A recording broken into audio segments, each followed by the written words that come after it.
ত্রয়োদশ জাতীয় সংসদ নির্বাচনে বিপুল সংখ্যাগরিষ্ঠতা নিয়ে প্রায় ২০ বছর পর চতুর্থবারের মতো সরকার গঠন করতে যাচ্ছে বিএনপি। ২৯৯টি আসনের মধ্যে এখন পর্যন্ত বেসরকারিভাবে ফলাফলে ২০৪টি আসনে জয় পেয়েছে দলটির ধানের শীষের প্রতীকের প্রার্থীরা। অন্যদিকে জামায়াতে ইসলামের প্রার্থীরা ৭০টি আসনে জয়লাভ করেছেন। এছাড়া জাতীয় নাগরিক পার্টি এনসিপি ৬টি আসনে জয় পেয়েছে। বিজয়ের স্লোগানে মুখর রাজপথ, উচ্ছ্বাসে ভাসছেন সমর্থকরা। ৫ আগস্ট রাজনীতির ইতিহাসে বাকবদলে নতুন সরকারের দিকে তাকিয়ে দেশ। বিপুল সংখ্যাগরিষ্ঠতা নিয়ে সরকার গঠনের দ্বারপ্রান্তে বিএনপি। বেসরকারি ফলাফল অনুযায়ী ২৯৯টি ঘোষিত আসনের মধ্যে ধানের শীষ প্রতীকে জয় এসেছে ২ শতাধিক, যা এককভাবে সরকার গঠনের সাংবিধানিক সীমা অতিক্রম করেছে। ফলে দীর্ঘ ২ শতক পর চতুর্থবারের মতো রাষ্ট্রক্ষমতায় ফিরছে দলটি। সংসদীয় সমীকরণ অনুযায়ী ৩০০ আসনে সরকার গঠনের জন্য প্রয়োজন ন্যূনতম ১৫১ আসন। সেই হিসাবে একক সংখ্যাগরিষ্ঠতা নিশ্চিত করেই বিজয়ের উচ্ছ্বাসে ভাসছে দলটির নেতাকর্মীরা। বিএনপির ক্ষমতার ইতিহাসে সবশেষ নিরঙ্কুশ জয় আসে ২০০১ সালের নির্বাচনে। পরবর্তীতে ২০০৬ সালে দলের পক্ষ থেকে আগেই ঘোষণা ছিল, ক্ষমতায় এলে বর্তমান চেয়ারম্যান তারেক রহমান হবেন দেশের পরবর্তী প্রধানমন্ত্রী। এবার প্রথমবারের মতো জাতীয় সংসদ নির্বাচনে অংশ নিয়ে তিনি ঢাকা ১৭ ও বগুড়া ৬ উভয় আসনে জয়ী হয়েছেন। দীর্ঘ ১৭ বছরের নির্বাসন শেষে গত ২৫ ডিসেম্বর দেশে ফিরে সরাসরি দলের হাল ধরেন তিনি। পরে মা বেগম খালেদা জিয়ার মৃত্যুর পর স্থায়ী কমিটির সিদ্ধান্তে আনুষ্ঠানিকভাবে চেয়ারম্যানের দায়িত্বও পান। অন্যদিকে এবার সংসদে প্রধান বিরোধী দলের ভূমিকায় আসতে যাচ্ছে বাংলাদেশ জামায়াতে ইসলামী নেতৃত্বাধীন ১১ দলীয় জোট। অতীতে জোটসঙ্গী হিসেবে বিএনপির সঙ্গে সরকারে থাকলেও এবারই প্রথমবারের মতো প্রধান বিরোধী শক্তির মর্যাদা পেতে যাচ্ছে দলটি। শাহানুর ইসলাম, স্টার নিউজ, ঢাকা। দর্শক, ভোট গ্রহণ শেষে এখন চলছে ভোট গণনা। আমরা ইতিমধ্যে ২৮১টি আসনের ফলাফল বেসরকারিভাবে পেয়েছি। নির্বাচন কমিশন থেকে কেন্দ্রীয়ভাবে ঘোষণা হচ্ছে। সেই ফলাফলের প্রক্রিয়া সম্পর্কে জানতে আমরা সরাসরি যুক্ত হচ্ছি ইমন মাহমুদের সঙ্গে।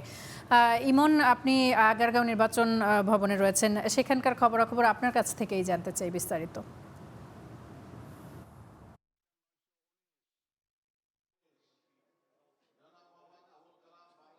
তামান্না, এই মুহূর্তে আমি আছি নির্বাচন কমিশন যে নির্বাচন ভবন রয়েছে সেখানে, এবং আমার পিছনে দেখছেন এখানে নির্বাচন কমিশনের পক্ষ থেকে সারা দেশের রিটার্নিং কর্মকর্তারা যে ফলাফলগুলো পাঠিয়েছে সেই ফলাফলগুলো ঘোষণা করা হচ্ছে। এখন প্রায় ৭:৩০ মতো বাজে, ৭:১০ পর্যন্ত এখানে প্রায় ১৭৯টি কেন্দ্রের ফলাফল ঘোষণা করা হয়েছিল।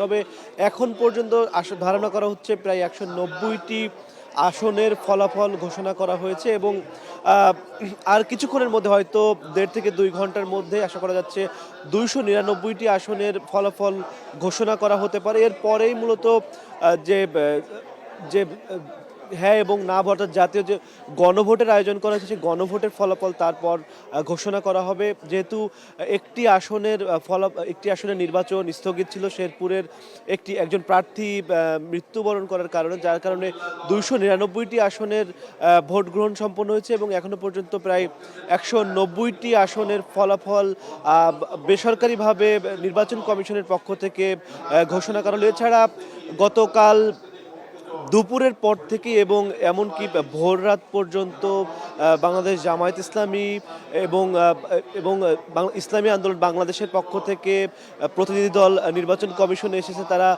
যে নির্বাচন অনিয়ম বা ভোট কারচুপি বেশ কয়েকটি অভিযোগ নিয়ে ইসির সাথে বেশ কয়েকবার তারা কথা বলেছে। তাদের অভিযোগগুলো লিখিতভাবে আনুষ্ঠানিকভাবে জানিয়েছে। দুপুরে বাংলাদেশ জামায়াত ইসলামী এবং ১১ দলীয় জোটের প্রতিনিধি দল এসেছিলেন। তারা বেশ কয়েকটি আসনের বিষয়ে তাদের পর্যবেক্ষণ জানিয়েছিলেন এবং ওই আসনগুলোতে ভোট স্থগিতের বিষয়ে তারা আবেদন করেছিলেন।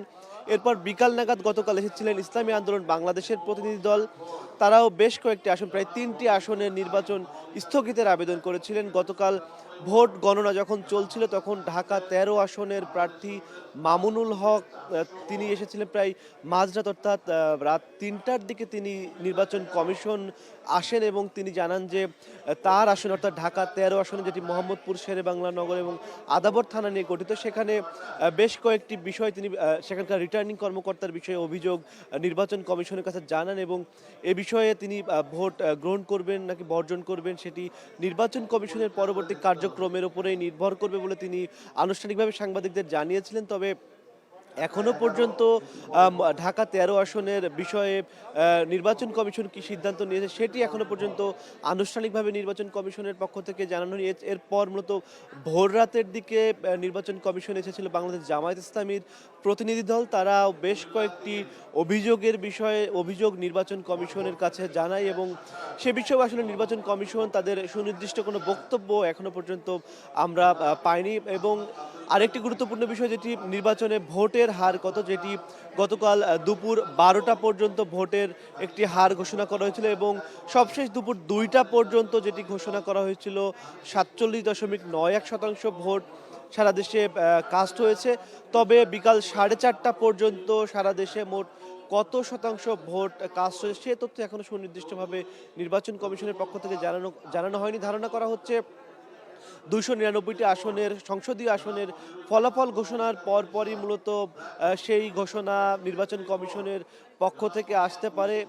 তবে যে আসনগুলোর ফলাফল ঘোষণা করা হয়েছে নির্বাচন কমিশনের পক্ষ থেকে তার মধ্যে দেখা যাচ্ছে যে বিএনপি অর্থাৎ বাংলাদেশ জাতীয়তাবাদী দল তারাই সংখ্যাগরিষ্ঠ আসনে এগিয়ে আছে এবং এরপর মূলত দ্বিতীয় অবস্থানে বলা যেতে পারে বাংলাদেশ জামায়াত ইসলামী নেতৃত্বাধীন যে 11 দলীয় জোটটি ছিল সেটি দ্বিতীয় স্থানে আছে বলে এখনো পর্যন্ত যে ফলাফল ঘোষণা হয়েছে তার ভিত্তিতে ধরে নেওয়া যেতে পারে। এখন পর্যন্ত 299টি আসনের ফলাফল যখন ঘোষণা করা হবে, পুরো আসনের ফলাফল যখন জানা যাবে তখনই মূলত বোঝা যাবে আসলে কোন দল সংখ্যাগরিষ্ঠ পেল এবং কোন দল বিরোধী দলে গেল। তার আগে আসলে আনুষ্ঠানিকভাবে বলার সুযোগ নেই। এখনো আপনারা দেখছেন যে যে নির্বাচনের ফলাফল ঘোষণা চলছে। আমরা আশা করছি কিছুক্ষণের মধ্যেই অর্থাৎ 1 ঘন্টা 1.5 ঘন্টার মধ্যেই এই ফলাফল ঘোষণা সম্পন্ন হবে। এই ছিল আমার কাছে। ইমন, অসংখ্য ধন্যবাদ আপনাকে আমাদের সঙ্গে যুক্ত হবার জন্য। নিশ্চয়ই পরবর্তী তথ্যের জন্য আবারও আপনার সঙ্গে যুক্ত হব। দর্শক, নির্বাচনে বিজয়ী বিভিন্ন দলের শীর্ষ নেতারা যে প্রতিশ্রুতি দিয়েছে নিশ্চয়ই তারা সেগুলো বাস্তবায়ন করবেন এবং এরই মধ্যে কিন্তু আমরা 204টি আসনের নির্বাচনী ফলাফল বেসরকারিভাবে পেয়েছি এবং সেই সাথে দুঃখিত দর্শক 281টি আসনের নির্বাচনী ফলাফল পেয়েছি, যার মধ্যে 204টি আসন বিএনপি পেয়েছে এবং 70টি আসন জামায়াত ইসলামী এবং 11 দলীয় জোট পেয়েছে এবং 7টি কিন্তু অন্যান্য পেয়েছে। এই সংক্রান্ত আরও বিষয়ে তথ্য আমাদেরকে দেবেন আমাদের সহকর্মী শাফাত। তামান্না, শুভ সকাল। আবারও আপনাকে ধন্যবাদ। নির্বাচনে আসলে বিজয়ী হতে কার না ভালো লাগে, কোন কোন প্রার্থীরা বিজয়ী হলেন এই নির্বাচনে সেই তথ্যগুলো এবার একটু দর্শকদেরকে জানিয়ে দিতে চাই। আমরা শুরুতে যেহেতু জানানোই হচ্ছে যে এবারে বিএনপি সরকার গঠন করছে, তো বিএনপি দিয়ে আসলে আমরা শুরু করতে চাই। আপনারা দর্শক দেখতে পাচ্ছেন যে আমরা এই ফোল্ডারে জানানোর চেষ্টা করব যে বিএনপির পক্ষ থেকে কারা কারা এই ত্রয়োদশ জাতীয় সংসদ নির্বাচনে জয়লাভ করলেন। তো শুরুতে আমরা যদি দেখি, এখানে ব্রাহ্মণবাড়িয়া 4 আসনে ত্রয়োদশ জাতীয় সংসদ নির্বাচনে বিজয়ী হয়েছেন মুশফিকুর রহমান। তিনি ধানের শীষের প্রতীক নিয়ে নির্বাচিত হয়েছেন। পরবর্তীতে আমরা দেখতে পাচ্ছি যে জয়পুরহাট 2 আসনে বিজয় লাভ করেছেন ধানের শীষের প্রার্থী মোহাম্মদ আব্দুল বারী। পরবর্তীতে চলে যেতে চাই, পটুয়াখালী 1 আসনে বিজয়ী হয়েছেন আলতাফ হোসেন চৌধুরী, যিনি অতীতে 4 দলীয় জোটের নেতা হিসেবে জাতীয় সংসদে সংসদ সদস্য ছিলেন এবং তিনি মন্ত্রীও ছিলেন। বাংলাদেশ বিমান বাহিনীর সাবেক প্রধান হিসেবেও তিনি দায়িত্ব পালন করেছেন জনাব আলতাফ হোসেন চৌধুরী। পরবর্তীতে আমরা যেতে চাই পটুয়াখালী 3 আসনে, যেখানে নুরুল হক নূর গণ অধিকার পরিষদে তিনি আসলে বিএনপির জোটবদ্ধ প্রার্থী ছিলেন। বেশ আলোচিত ভিপি নূর আসলে এখন এমপি নূর হিসেবেই পরিচিত হবেন। নুরুল হক নূর কিন্তু বাংলাদেশের রাজনীতিতে তরুণ নেতৃত্বের মধ্যে বেশ একটি ভালো জায়গা দখল করে নিয়েছেন সকলের মাঝে। এবারে নির্বাচনে কিন্তু তিনি টিকিট পেয়েছিলেন বিএনপি জোটের একজন সদস্য হিসেবে, এবং দেখা যাচ্ছে যে পটুয়াখালী 3 আসনে তিনি কিন্তু বিজয় নিশ্চিত করেছেন এবং জাতীয় সংসদে তরুণ প্রতিনিধিদের মধ্যে নুরুল হক নূরও কিন্তু রয়েছেন। পরবর্তীতে যদি চলে যেতে চাই পটুয়াখালী 4 আসনে, সেখানে এবিএম মোশাররফ হোসেন, তিনিও বিএনপি জোটের সদস্য এবং ধানের শীষ প্রতীকেই কিন্তু তিনি জয় ছিনিয়ে নিয়েছেন পটুয়াখালী 4 আসন থেকে। পরবর্তীতে আমরা নুরুল হক নূরকে দেখছিলাম, পটুয়াখালী 4 আসনও দেখেছি। পরবর্তীতে যদি ভোলা 1 আসনে যেতে চাই, আন্দালিব রহমান পার্থ, তিনিও বিএনপি দলীয় জোটের অংশ, শরিক দল বিজেপি থেকে নির্বাচিত হয়েছেন। আন্দালিব রহমান পার্থ কিন্তু তরুণ সমাজের কাছে বেশ জনপ্রিয়, সোশ্যাল মিডিয়া থেকে শুরু করে বিগত সরকারেও যখন বিএনপির সাথে জোটবদ্ধ হয়ে তিনি সংসদ সদস্য নির্বাচিত হয়েছিলেন, সংসদে তার বক্তব্য কিন্তু বেশ উপভোগ করতেন সব বয়সী মানুষজন। এবং দেখা গেছে যে আন্দালিব রহমান পার্থ আবারও কিন্তু সংসদে যাচ্ছেন। তার কাছ থেকে তরুণ সমাজের অনেক প্রত্যাশা তার নতুন বাংলাদেশ বিনির্মাণের ক্ষেত্রে, এবং বিরোধী জোটেও যখন আন্দালিব রহমান পার্থ ছিলেন তিনি নানা প্রতিশ্রুতি দিয়েছেন। এবং একটি বিষয় বলা হয় যে তরুণদের পালস বোঝার জন্য আন্দালিব রহমান পার্থর যে জনপ্রিয়তাটি সেটি এবার তিনি কাজে লাগিয়ে সংসদে নতুন কি চমক দেন, তরুণ প্রজন্ম থেকে শুরু করে দেশের হয়ে কি করেন, সেটাই সকলের চোখ থাকবে। পরবর্তীতে ভোলা 2 আসনে আমরা যদি দেখি, হাফিজ ইব্রাহিম তিনিও ধানের শীষ প্রতীক নিয়ে বিজয়ী হয়েছেন। পরবর্তীতে শেরপুর 2 আসনে যদি আমরা যেতে চাই, মোহাম্মদ ফাহিম চৌধুরী তিনি ধানের শীষ প্রতীক পেয়ে নির্বাচিত হয়েছেন। তার পরবর্তীতে যদি নেত্রকোনা 1 আসনে আমরা যেতে চাই, নেত্রকোনা 1 আসনে বিজয়ী হয়েছেন কায়সার কামাল, তিনিও ধানের শীষ প্রতীক নিয়ে বিজয় অর্জন করেছেন।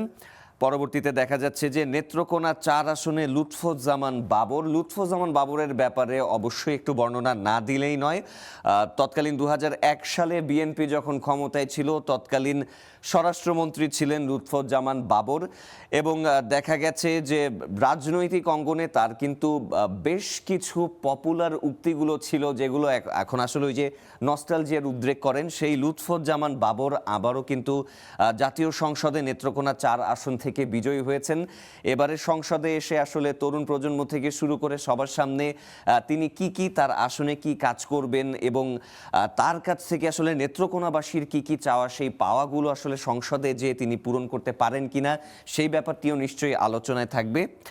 পরবর্তীতে আমরা চলে যেতে চাই টাঙ্গাইল 1 আসনে, যেখানে বিজয়ী হয়েছেন ফকির মাহবুব আনাম স্বপন, তিনিও ধানের শীষ প্রতীকে এই নির্বাচনে অংশগ্রহণ করেছেন। টাঙ্গাইল 4 আসনে এবার বিজয়ী হয়েছেন লুৎফর রহমান খান মতিন, তিনিও কিন্তু ধানের শীষ প্রতীকে এই নির্বাচনে প্রতিদ্বন্দ্বিতা করেছেন।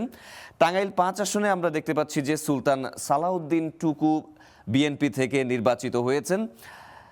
টাঙ্গাইল 6 আসনে বিজয়ী হয়েছেন রবিউল আউয়াল লাবলু, তিনিও ধানের শীষ প্রতীক থেকে এই নির্বাচনে অংশগ্রহণ করেছেন।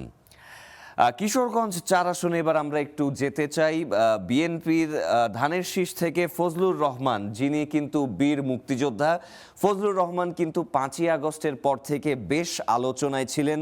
সোশ্যাল মিডিয়াতে তার সরব উপস্থিতি ছিল, বিভিন্ন চ্যানেলের টক শোতে যে কিন্তু ফজলুর রহমানের জ্বালাময়ী বিভিন্ন বক্তব্য শোনা গেছে, এবং দেখা গেছে যে মুক্তিযুদ্ধের প্রতিনিধিত্বকারী একজন নেতা হিসেবে ফজলুর রহমান বেশ সমাদৃত, এবং কিশোরগঞ্জ 4 আসন কিন্তু খুব আলোচনায় ছিল এই নির্বাচনে। এবং দেখা গেছে যে সর্বশেষ ফলাফলে জনগণ কিন্তু সেই বীর মুক্তিযোদ্ধা ফজলুর রহমানের পক্ষেই রায় দিয়েছেন। এবং জাতীয় সংসদে যে দেখা যাচ্ছে যে ফজলুর রহমানের একটি বিষয় ছিল যে মুক্তিযুদ্ধের পক্ষের একটি বলিষ্ঠ কণ্ঠস্বর হিসেবে ফজলুর রহমান বেশ পরিচিত ছিলেন।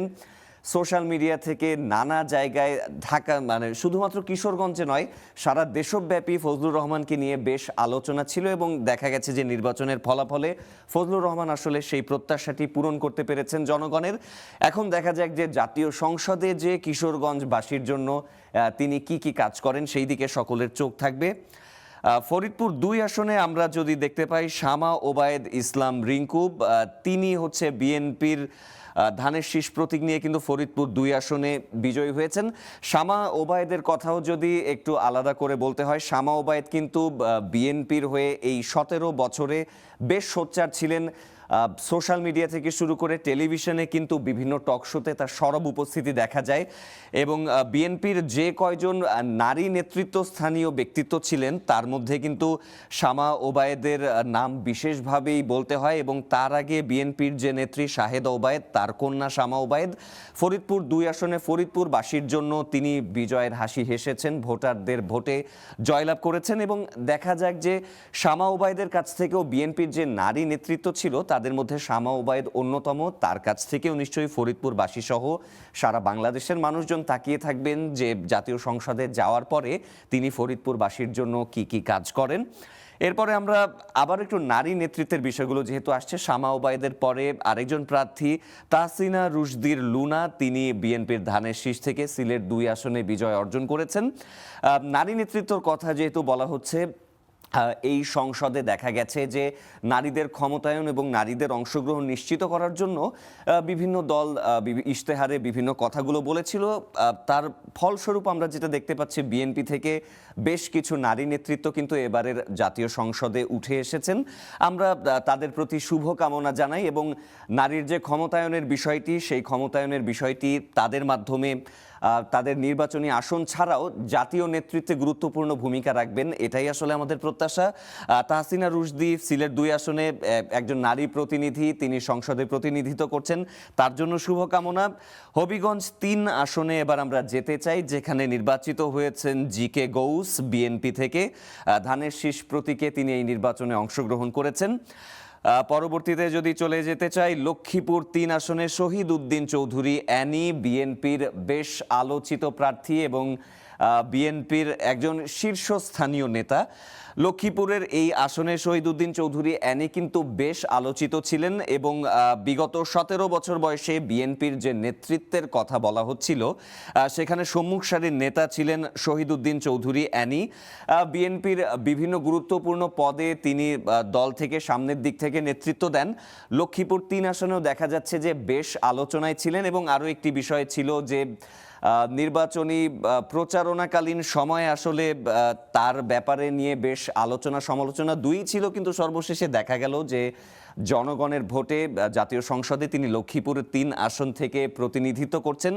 লক্ষ্মীপুরবাসীর জন্য সামনে তিনি কি করেন সেটাই সকলে মুখিয়ে থাকবে দেখার জন্য। পরবর্তীতে আমরা যদি চট্টগ্রাম আসনগুলোতে দেখতে চাই, চট্টগ্রাম 3 আসনে মোস্তফা কামাল পাশা বিএনপির হয়ে জয়লাভ করেছেন।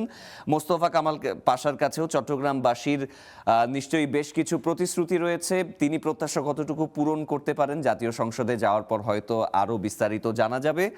এবারে আমরা চট্টগ্রাম 11 আসনে যেতে চাই। বিএনপির হেভিওয়েট নেতা আমির খসরু মাহমুদ চৌধুরী, তিনি কিন্তু এই নির্বাচনে জয়লাভ করেছেন। ধানের শীষের তিনি প্রতীক নিয়ে নির্বাচন করেছেন। আমির খসরু মাহমুদ চৌধুরী বিএনপির অত্যন্ত শীর্ষস্থানীয় একজন নেতা এবং আগেও মন্ত্রিত্ব করার অভিজ্ঞতা যেহেতু তার ঝুলিতে রয়েছে এবং বিএনপির নীতি নির্ধারকদের মধ্যে তিনি বেশ বড় একটি রোল প্লে করে থাকেন এবং জাতীয় সংসদে আবার দেখা যাচ্ছে যে চট্টগ্রাম 11 আসনে তিনি যেহেতু প্রতিনিধিত্ব করছেন, সংসদে যে চট্টগ্রামবাসীর জন্য তিনি কি কি ভূমিকা রাখেন সেটাই হয়তো সামনের দিকে আমরা দেখব। পরবর্তীতে আমরা কক্সবাজারে যদি যেতে চাই, কক্সবাজার 2 আসনে আলমগীর মাহফুজুল্লাহ ফরিদ, তিনি বিএনপির হয়ে জয়লাভ করেছেন। তো ইলেকশনে জয়লাভ করার পরে সামনে সংসদে আসলে কক্সবাজারবাসীর জন্য তিনি যে প্রতিশ্রুতি দিয়েছেন সেটির কতটুকু বাস্তবায়ন করবেন সেই ব্যাপারটা আমরা দেখব। এবার আমরা একটু পাহাড়ি এলাকায় চলে যেতে চাই। রাঙামাটিতে দীপেন দেওয়ান বিএনপির হয়ে জয়লাভ করেছেন। তো রাঙামাটি যেহেতু পাহাড়ি এলাকা, বাংলাদেশের কিছু কিছু জায়গার ভিতরে এই পাহাড়ি এলাকায় কিছু জায়গায় সুবিধা বঞ্চিত মানুষ রয়েছেন, পিছিয়ে পড়া জনগোষ্ঠী রয়েছেন। তো পিছিয়ে পড়া জনগোষ্ঠীর জন্য দীপেন দেওয়ান আসলে কি কি সেবা করেন জনগণের উদ্দেশ্যে সেটাও দেখার বিষয় থাকবে, চোখ থাকবে সবার। আমরা দেখতে পাচ্ছি সুনামগঞ্জ 2 আসনে বিজয়ী হয়েছেন বিএনপির মোহাম্মদ নাসির উদ্দিন চৌধুরী। তো সুনামগঞ্জবাসীর জন্য আসলে তিনি কি কি চমক নিয়ে আসেন সেগুলো সংসদে যাওয়ার পরে আমরা জানতে পারবো। কিশোরগঞ্জ 4 আসনে তো ফজলুর রহমান বিজয়ী হয়েছেন, সেটি আমরা জানিয়েছিলাম। কিশোরগঞ্জ 6 আসনের দিকে যদি তাকাই, সেখানে মোহাম্মদ শরীফুল আলম বিএনপির হয়ে বিজয়ী হয়েছেন। পরবর্তীতে আমরা যদি যেতে চাই খাগড়াছড়ি আসনে, পাহাড়ি অঞ্চলের কথা আমরা বলছিলাম, রাঙামাটি আসনের কথা। খাগড়াছড়িতে ওয়াদুদ ভূঁইয়া বিএনপির হয়ে জয়লাভ করেছেন।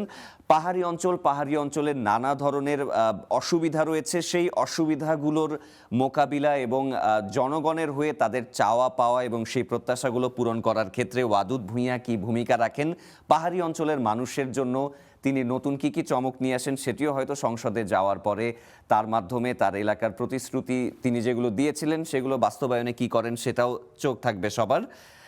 এবারে আমরা গোপালগঞ্জ আসনে চলে যেতে চাই, যেখানে সেলিমুজ্জামান মোল্লা বিএনপির হয়ে ধানের শীষ প্রতীকে জয়লাভ করেছেন। সকলে আমরা জানি যে গোপালগঞ্জ আসনটি আওয়ামী লীগের এলাকা হিসেবে পরিচিত, কিন্তু এই নির্বাচনে যেহেতু তারা অংশগ্রহণ করেনি, গোপালগঞ্জবাসীর জন্য সেলিমুজ্জামান মোল্লা আসলে কিভাবে কাজ করেন বা গোপালগঞ্জবাসীর ক্ষেত্রে নির্বাচনের ঝুঁকিপূর্ণ কেন্দ্রগুলোর মধ্যে কিন্তু গোপালগঞ্জের অনেকগুলো কেন্দ্র ছিল। তো সেই আসন থেকে সেলিমুজ্জামান মোল্লা গোপালগঞ্জে বিজয় ছিনিয়ে নিয়ে এসেছেন ধানের শীষের পক্ষে, এবং আমরা তার নির্বাচিত হওয়ার পরে তার কিছু বাইটও দেখতে পাচ্ছিলাম যে সকলকে সাথে নিয়ে গোপালগঞ্জের যত নাগরিক রয়েছেন তাদেরকে সাথে নিয়েই তিনি একটি সুন্দর বাংলাদেশ গড়তে চান। তো গোপালগঞ্জবাসীর জন্য সেলিমুজ্জামান মোল্লা কি করবেন সেটির দিকে কিন্তু সকলেরই দৃষ্টি থাকবে। চট্টগ্রাম 7 আসনে হুম্মাম কাদের চৌধুরী বিজয়ী হয়েছেন। বিএনপির আরও একজন তরুণ হেভিওয়েট নেতা সালাউদ্দিন কাদের চৌধুরী, বিএনপি নেতার সন্তান হুম্মাম কাদের চৌধুরী চট্টগ্রাম 7 আসনে তিনি জয়লাভ করেছেন। হুম্মাম কাদের চৌধুরীও কিন্তু নির্বাচনের আগে তিনি বেশ আলোচিত ছিলেন এবং দেখা গেছে যে আয়নাঘরের অন্যতম বন্দী কিন্তু হুম্মাম কাদের চৌধুরী ছিলেন। তিনি বের হওয়ার পরে তার অভিজ্ঞতার কথা 5ই আগস্টের পরে পরিবর্তিত পরিস্থিতিতে জানাচ্ছিলেন। তো হুম্মাম কাদের চৌধুরী আসলে সেই